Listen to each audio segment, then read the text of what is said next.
सुभाषितानि, सु अच्छा या सुंदर, और भाषितानि वचन या बातें, अच्छी बातें। हमारे जीवन में अच्छी बातों का बहुत महत्व होता है। उनसे हमें जीवन के विभिन्न पहलुओं के बारे में सीखने को मिलता है।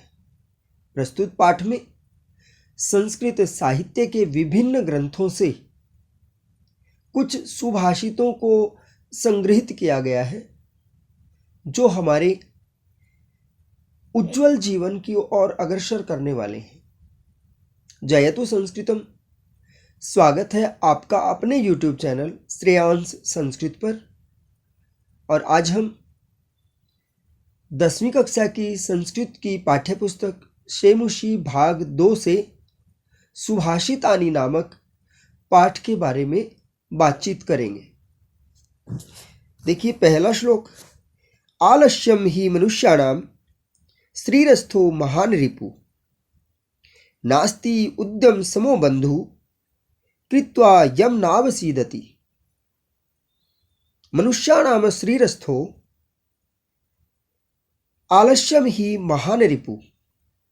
मनुष्यों के शरीर में रहने वाला, देखिए मनुष्याणाम मनुष्यों के श्रीरस्थो शरीर में रहने वाला, आलस्यम ही आलस्य महान रिपु सबसे बड़ा शत्रु होता है।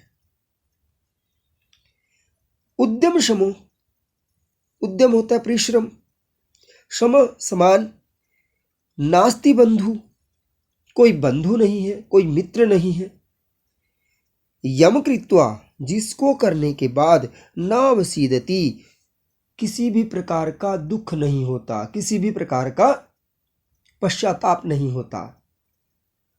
तो प्रस्तुत श्लोक हमें बताता है कि मनुष्यों के शरीर में रहने वाला आलस्य मनुष्य का सबसे बड़ा शत्रु होता है, और परिश्रम से अच्छा कोई बंधु कोई मित्र नहीं होता, जिसे करने के बाद मनुष्य को कभी दुखी नहीं होना पड़ता। गुणी गुणम वेत्ति न वेत्ति निर्गुणो, बली बलम वेत्ति न वेत्ति निर्बला, पिको वसंतस्य गुणम न वायसः, करीच सिंहस्य बलम न मूषकः। यहाँ पर बताया है कि वस्तु का महत्व उसी के लिए होता है जो उसके लिए समर्थ होता है। जैसे गुणी गुणम वेत्ति, एक गुणवान व्यक्ति ही गुणों के महत्व को जानता है। गुणी गुणवान, गुणम वेत्ति गुण को जानता है। निर्गुणो न वेत्ति, निर्गुण व्यक्ति गुणों के महत्व को नहीं जानता। बली बलवान व्यक्ति ही बलम वेत्ति बल के महत्व को जानता है। निर्बला न वेत्ति, निर्बल व्यक्ति बल के महत्व को नहीं जानता। उसके लिए बलवान होना सुदृढ़ होना कोई मायने नहीं रखता है। वसंतस्य गुणम, वसंत के गुण को, वसंत ऋतु के गुण को, उसके महत्व को पिको वेत्ति कोयल जानती है, न वायश कौवा नहीं जानता। अर्थात वसंत ऋतु में कोयल मधुर आवाज में कूकती है, कौवा तो पूरे वर्ष भर अपनी एक ही तरह की आवाज में काँव काँव करता रहता है। सिंहस्य बलम, शेर के बल को करी वेत्ति, करी हाथी गज, शेर के बल को एक हाथी जानता है। मूषकः न वेत्ति, मूषक एक चूहा शेर के बल को नहीं जानता। अर्थात एक शेर से चूहे का कभी वास्ता ही नहीं पड़ता, कभी कोई झगड़ा ही नहीं होता, तो चूहे को शेर के बल का महत्व पता नहीं होता। तो यह श्लोक हमें बताता है कि वस्तु के महत्व को वही व्यक्ति जानता है जो उसके लिए समर्थ होता है। एक असमर्थ व्यक्ति किसी वस्तु के बल को या किसी वस्तु के महत्व को नहीं जानता। निमित्तम उद्देश्य ही यह प्रकुप्यति ध्रुवं स तस्यापगमे प्रसीदति। अकारणद्वेषी मनस्तु यस्य वै कथम जनस्तम परितोषिष्यति। यहाँ कहते हैं कि निमित्तम उद्देश्य, किसी कारण को लेकर, निमित्त होता है कारण और उद्देश्य उद्देश्य करके, किसी कारण की वजह से यह जो प्रकुप्यति कुपित होता है, तस्यापगमे उस कारण के दूर हो जाने पर, स ध्रुवम प्रसीदति वह निश्चय ही खुश हो जाता है।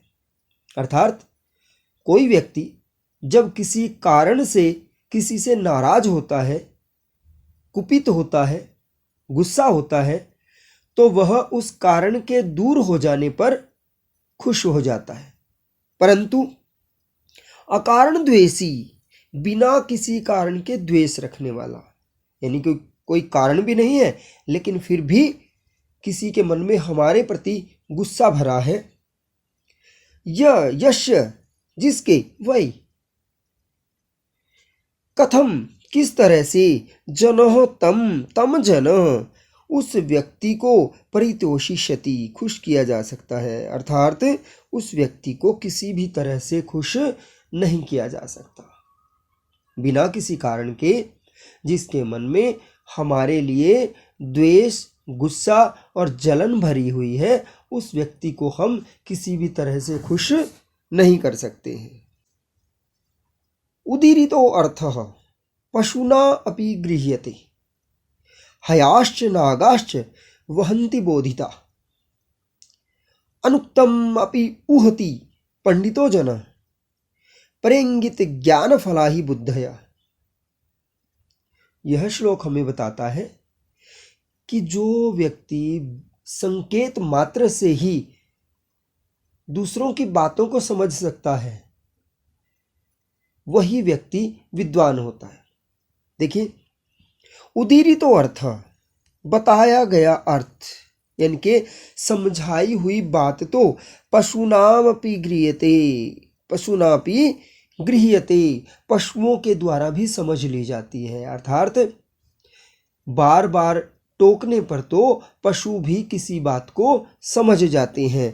हया, हया हया होता है घोड़ा, और हया बहुवचन है। हयाश्च नागाश्च, घोड़े और हाथी बोधिता वहंती, बताने पर बोझा ढोते हैं या काम करते हैं या फिर किसी भी चीज को समझ जाते हैं।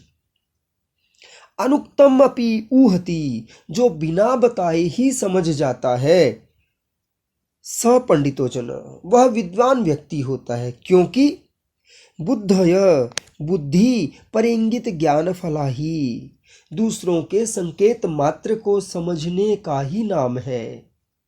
अर्थात बुद्धिमान व्यक्ति दूसरों के द्वारा किए गए संकेत मात्र से ही बात को समझ जाता है।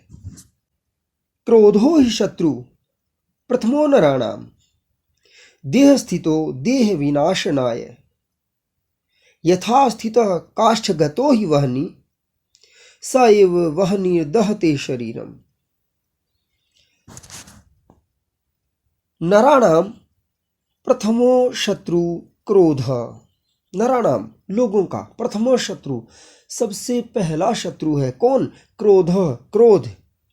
देह स्थितो, शरीर में रहता है, देह विनाशनाय, और उसी शरीर का विनाश करता है। अर्थात हमारे ही शरीर में रहने वाला क्रोध हमारा सबसे पहला शत्रु है, जो हमारे शरीर में रहकर ही हमारा ही विनाश करता है। यथा, जिस प्रकार से काष्ठगतो ही वह्नि, काष्ठ में, लकड़ी में रहने वाली आग ही दहते शरीरम, उसी लकड़ी के शरीर को जलाती है। अर्थात जब बड़े बड़े यज्ञ इत्यादि होते हैं, वहां पर अरणी के द्वारा अग्नि का प्रज्वलन किया जाता है। अरणी लकड़ी से बना हुआ एक यंत्र होता है, जिसमें बार बार रगड़ पैदा होने से चिंगारी उत्पन्न होती है, और वो चिंगारी एक लकड़ी पर दूसरी लकड़ी रगड़ने से उत्पन्न होती है। तो इस प्रकार से क्या हुआ कि उसी लकड़ी में से निकलने वाली चिंगारी, आग, लकड़ी को ही जलाने का काम करती है। तो इसलिए कहा गया है कि हमारे शरीर में रहने वाला क्रोध ही हमें विनाश की ओर लेकर जाता है। मृगा मृगै संगम अनुवर्जन्ति, गावश्च गोभी तुरगास्तुरंगै, मूर्खाश्च मूर्खै सुधिय सुधिभिः, समान शील व्यसनेषु सख्यम। यहाँ पर बताया है कि मित्रता कैसे होती है। मृगा मृगई, मृगा मृग, मृगई हिरण के साथ ही, हिरण हिरणों के साथ ही व्रजंती घूमता है। यानी कि कहा है कि एक मृग मृगों के साथ ही घूमता है। गावश्च गोभी, और गायें गौओं के साथ ही घूमती है। गाय गाय के साथ ही घूमेगी, ना कि किसी और पशु के साथ। तुरगास्तुरंगई, घोड़ा घोड़ों के साथ ही रहेगा। मूर्खाश्च मूर्खई, और मूर्ख व्यक्ति मूर्खों के साथ ही रहेगा। सुधिय, समझदार बुद्धिमान लोग सुधि भी सह, बुद्धिमान लोगों के साथ जाएंगे। समानशील व्यसनेषु, समान समान मतलब तुल्य, एक जैसा, शील मतलब स्वभाव, और व्यसनेषु लत, बुरी आदत या कोई भी आदत, सख्यम मित्रता होती है। अर्थात जिनके स्वभाव आपस में मिलते हैं और जिनकी आदतें आपस में मिलती हैं, उन्हीं में मित्रता होती है।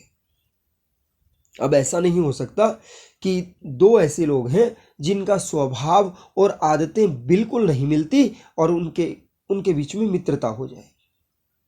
तो उदाहरण जो दिए हैं, मृग का मृग के साथ रहना, गाय का गाय के साथ रहना, घोड़ों का घोड़ों के साथ रहना, मूर्खों का मूर्खों के साथ रहना, और बुद्धिमान लोगों का बुद्धिमान लोगों के साथ रहना, यही मित्रता के लक्षण है। सेवितव्यो महावृक्ष फल छाया समन्वित, यदि दैवात फलम नास्ति छाया केन निवार्यते। यह कहा गया है कि फल छाया समन्वित, फल और छाया से युक्त महावृक्ष सेवितव्य, महान वृक्ष की सेवा करनी चाहिए। एक ऐसे बड़े वृक्ष की सेवा करनी चाहिए जिस पे फल लगे हों और भरपूर छाया वाला हो। यदि यदि दैवात भाग्य से फलम नास्ति, उस वृक्ष पर फल नहीं भी लगते, छाया के न निवार्यते, उसकी छाया से हमें कौन वंचित कर सकता है। अर्थात फल ना भी लग रहे होंगे तो उस बड़े वृक्ष से छाया तो मिलेगी ही। यहाँ कहा गया है कि हमें अपने बड़े बूढ़ों की सेवा करनी चाहिए, क्योंकि अगर वो कुछ ना भी कर पा रहे हैं, कोई काम हमारे लिए नहीं भी कर पा रहे हैं, तो भी उनकी कृपा तो हम पर आती ही रहेगी। उनका सानिध्य, उनका साथ तो हमें अच्छा रास्ता दिखाता ही रहेगा। अमंत्रम अक्षरम नास्ति, नास्ति मूलम अनौषधम, अयोग्य पुरुषः नास्ति योजकस्तत्र दुर्लभः। अमंत्रम मंत्र रहितम, या जिसका कोई अच्छा अर्थ ना निकलता हो, अक्षरम नास्ति, ऐसा कोई अक्षर नहीं है। अर्थात सभी अक्षर अच्छे अर्थ वाले या फिर कल्याणकारी होते हैं।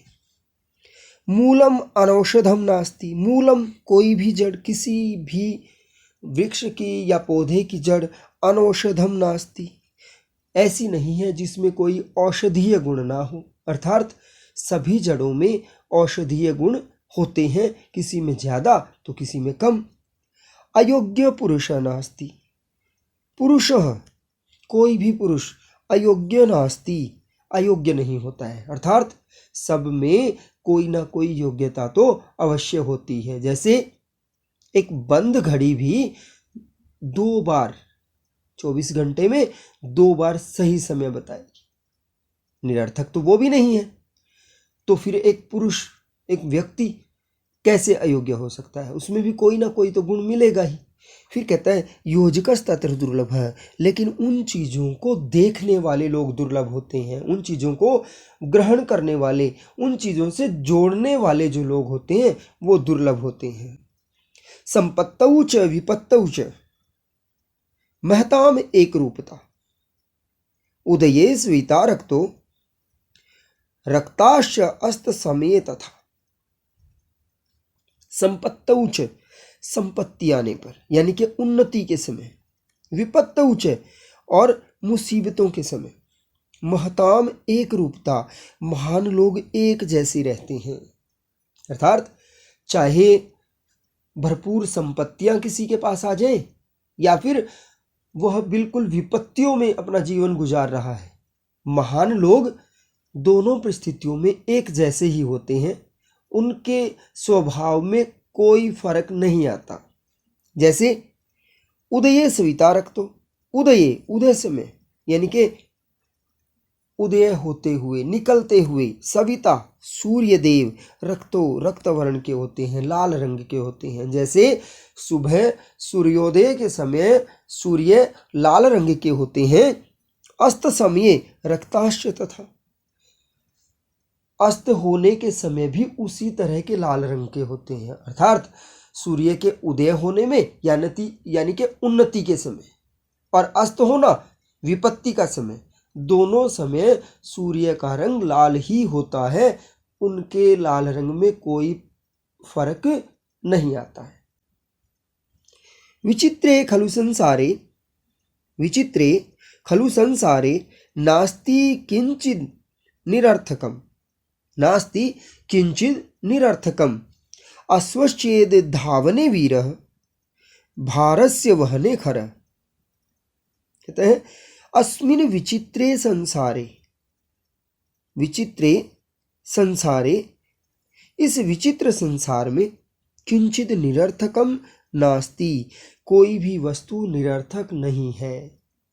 इस पूरे ब्रह्मांड में, इस प्रकृति में कोई भी वस्तु निरर्थक नहीं है। हर वस्तु का अपने समय पर, अपनी जगह पर एक विशेष महत्व होता है।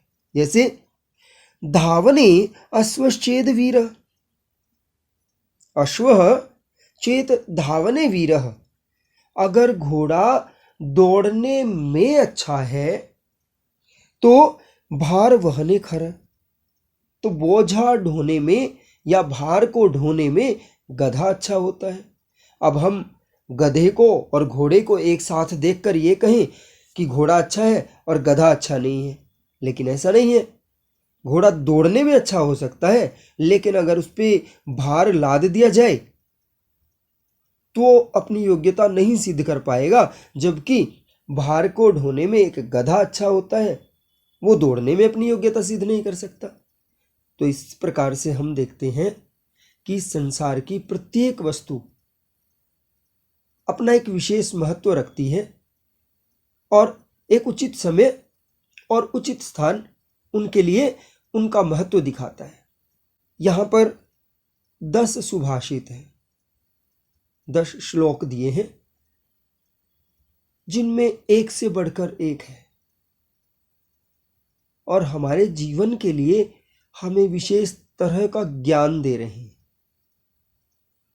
तो वीडियो को लाइक करना, शेयर करना और चैनल को सब्सक्राइब करना और कमेंट में ज़रूर बताना कि किस तरह से और सुधार किया जा सकता है। धन्यवाद।